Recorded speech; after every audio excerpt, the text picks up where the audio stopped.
'n splinternuwe liggaam. Ons lees 1 Korintiërs 15 vers 35 tot 58.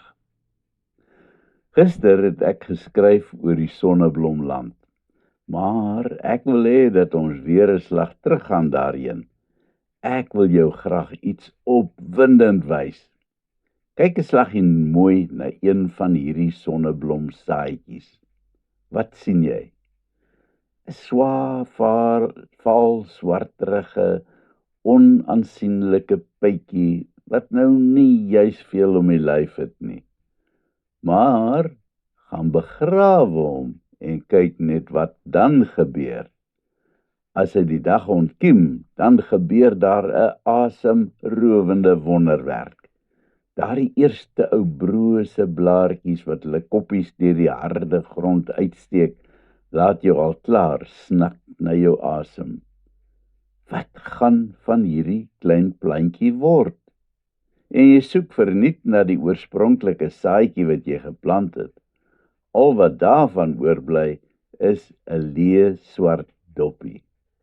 Die klein plantjie groei in 'n relatief kort tydperk tot 'n groot plant.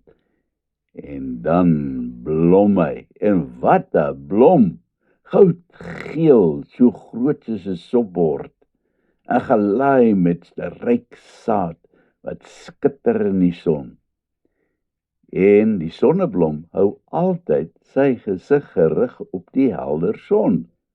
As jy probeer om hierdie magnifieke plant te vergelyk met die oorspronklike dooie saadjie, dan staan jy verwonderd. Hoe is dit moontlik dat daai vaal ou korreltjie so 'n mooi plant kan word? Paulus sê in 1 Korintiërs 15 vers 35 dat iemand dalk mag vra, hoe word die dooies opgewek? Watter soort liggaam sal hulle hê? Dan antwoord hy, dis 'n dom vraag. Maar eintlik is dit glad nie so 'n dom vraag nie, want dit word baie dikwels gevra. Ja, ons sal dalk nie hardop vra nie, maar heimlik wonder elkeen van ons hieroor. Hoe gebeur dit? Kry ek ooit weer 'n liggaam? Vergaan my ou liggaam nie maar die dag wanneer ek sterf nie? Natuurlik doen hy. Maar dan word ek maar net 'n gees?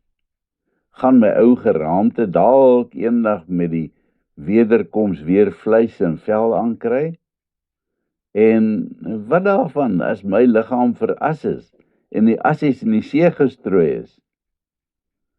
Paulus verduidelik dat daar 'n diskontinuïteit is wanneer jy sterf. Jou ou liggaam vergaan. Tog is daar terselfdertyd ook kontinuïteit, want jou gees bly lewe. In 'n sekere sin bly ons dieselfde, want presies dieselfde mens wat sterf, leef steeds voort. Sien, die werklike jy is eintlik gees, en jou liggaam is net 'n dop wat jou gees huisves. Maar dan gebeur die wonderwerk, soos vir daai sonneblomsaadjie skielik totaal van vorm verander, so verander ons ook. Soos wat die lewenssap van die saadjie eenvoudig oorgaan en die kernvorm van die splinternuwe sonneblomplant, so gaan jou lewenssap, jou gees oor in die splinternuwe liggaam, 'n verheerlikte liggaam. Jesus het dit vir ons kom demonstreer na sy kruisiging. Toe hy die dag uit die graf opstaan, was hy in 'n sekere opsig nog presies dieselfde. Sy wese het nie verander nie, en hy het met sy vriende gesels. Tog was hy tegelyk ook baie anders, want hy het byvoorbeeld in 'n vertrek ingekom terwyl die deur nog gesluit was. Hy was nie meer gebonde aan die gewone ou natuurwette nie. Hy was steeds herkenbaar, selfs die gate in sy hande was nog steeds daar. Daar was enkele dae tevore rowwe spykers deur sy vleis geskeur het. Tog was dit nie meer rou wonde nie, maar sigbare tekens van die duur prys wat hy moes betaal vir ons sonde. Ja, Thomas kon sy ongelowige vingers deur die gate druk om eerstens te ervaar dat Jesus 'n werklikheid is. Eenders, maar tog baie anders. My ou aardse liggaam is tog so kwesbaar. Ek besef dit dikwels baie deeglik wanneer my brose liggaam nie lekker wil saamwerk met my gees nie. Maar eendag, as hierdie ou lyf die dag totaal uitgedien is, dan gaan ek ook so 'n wonderlike verheerlikte liggaam kry. Dan gaan hy ook, soos Jesus sin, nie meer gebonde wees aan die natuurwette nie. Hy gaan onverganklik wees en siektes sal absoluut geen uitwerking op hom hê nie. Dit gaan 'n volmaakte, perfekte liggaam wees. Die vraag is egter of ons dan almal eenders gaan lyk. Kom ons gaan weer terug na die landerye toe. Ek plant 'n sonneblompit, 'n mieliepit, 'n grondboontjie langs mekaar. Gaan die nuwe plante eenders lyk? Natuurlik nie. Hulle gaan hemelsbreed van mekaar verskil, al is hulle al 3 opstandingsplante. Paulus verduidelik dat dit deur te verwys na die sterre. Al die goeders daarbo in die lig is immers hemelliggame. Maar die son en die maan is totaal verskillend, en so ook die sterre.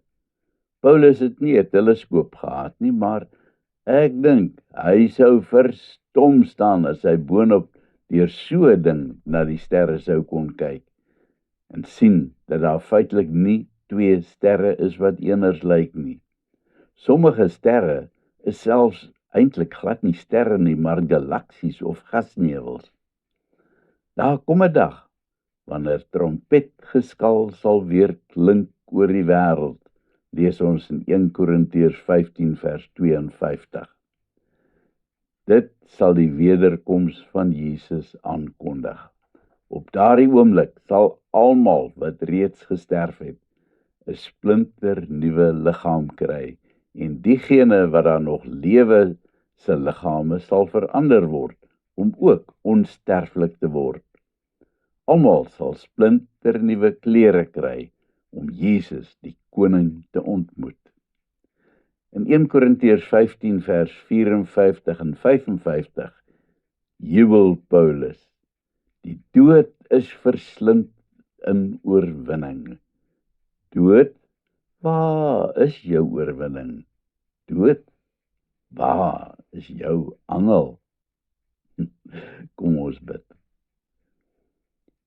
Here, ek sien opgewonde uit na daardie dag wanneer ek ook 'n splinter nuwe opstanningsliggaam gaan kry. Amen.